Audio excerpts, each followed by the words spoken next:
আসসালামু আলাইকুম, সবাইকে স্বাগতম। আশা করছি সবাই ভালো আছেন। আজকে আমি বরকতময় একটি বর্কি গল্প শোনাতে চলেছি। একদিন হযরত আবু বারি রহমাতুল্লাহ বলেন, আমি এক গ্রামে এক মহিলার সুনাম শুনেছিলাম যার নাম ছিল ফিজ্জা। সাধারণত আমি কোনো মহিলার সাথে দেখা করি না, কিন্তু তার কথা শুনে আমি নিজেকে আটকে রাখতে পারলাম না। আমি সেই গ্রামে গেলাম এবং লোকেদের মুখে শুনলাম তার নাকি একটি বর্কি আছে, যার স্তন হতে দুধ এবং মধু উভয়ে সংগ্রহ করা যায়। আমি শুনে বেশ আশ্চর্য হলাম।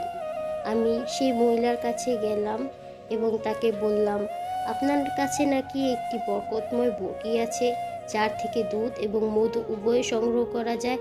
আমি সেই বরকতময় বর্কিটি দেখতে চাই এবং তা হতে দুধ এবং মধু উভয় পান করতে চাই। মহিলাটি আমাকে সেই বর্কিটি এনে দিল এবং আমি প্রাণ তৃপ্তি করে তার দুধ এবং মধু পান করলাম এবং তাকে জিজ্ঞাসা করলাম এর ঘটনা কি। মহিলাটিও বেশ আগ্রহ স্বরে আমাকে বলল, এর একটি ঘটনা আছে। আমরা অনেক গরিব ছিলাম, আমাদের এই বরকি নেয় আর কিচ্ছু ছিল না। এই বরকি দ্বারা দুধ সংগ্রহ করে আমাদের জীবনযাপন চলতো। ইতিমধ্যে কোরবানির ঈদ এসে পড়ে। আমার স্বামী আমাকে জিজ্ঞাসা করলো কোরবানির ঈদে এই বরকিটি কোরবানি করার জন্য।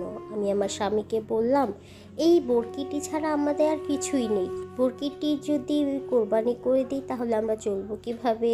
এই অবস্থায় কি কোরবানি করার হুকুম আছে? এটা কি ঠিক হবে? আমার স্বামী আমার কথা শুনে মত পাল্টে ফেলল। তার কিছুদিন পরে আমাদের বাড়িতে মেহমান আসলো। মেহমানদের খাওয়ানোর জন্য এই বরকিটি ছাড়া আমাদের আর কিছুই ছিল না। তাই আমার স্বামী আর আমি নিয়ত করলাম এই বরকিটিকে জবাই করে মেহমানদের খাওয়াবো। ইতিমধ্যে আমার মনে হলো আমার সন্তানরা যদি বরকিটিকে জবাই করতে দেখে তাহলে খুব কান্নাকাটি করবে। তাই আমি আমার স্বামীকে বললাম বাড়ির পিছে দেওয়ালের আড়ালে বরকিটি জবাই করতে। আমার স্বামী তাই করলো। আমি ঘরে বসে অপেক্ষা করছিলাম। ঠিক তখনই দেখলাম বরকিটি দৌড়ে আমাদের ঘরের বারান্দা চলে গেল। তা দেখে আমি আমার স্বামীর কাছে গেলাম। ভাবলাম হয়তো আমার স্বামীর হাত থেকে ছুটে এসে পড়েছে। গিয়ে দেখলাম আমার স্বামী বরকিটির চামড়া ছিঁড়ছে। তা দেখে আমি আশ্চর্য হয়ে জিজ্ঞাসা করলাম, এরকম একটি বরকি এক্ষুনি ঘরের ভিতর গিয়েছে, এটা কিভাবে সম্ভব? তারপর আমার স্বামীকে আমি সব খুলে বললাম।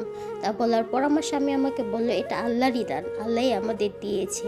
তারপর থেকে দেখলাম বরকিটি দুধ এবং মধু উভয় দেয়। তা দেখে আমি আমার সন্তানদের শিক্ষা দিলাম, তোমাদের দিল যতদিন ভালো থাকবে বরকিটির দুধও ততদিন ভালো থাকবে। তোমাদের দিলে যখন খারাপই চলে আসবে তখনই বরকিটির দুধও খারাপ হয়ে যাবে, নষ্ট হয়ে যাবে।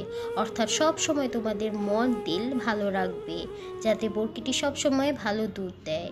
অর্থাৎ এই গল্পটি দ্বারা আমরা এই শিক্ষা নিলাম, সবসময় আমাদের নিয়ত ঠিক রাখতে হবে এবং নিয়তের ওপর সবসময় ভরসা রাখতে হবে, কেননা নিয়তের নামই বরকত।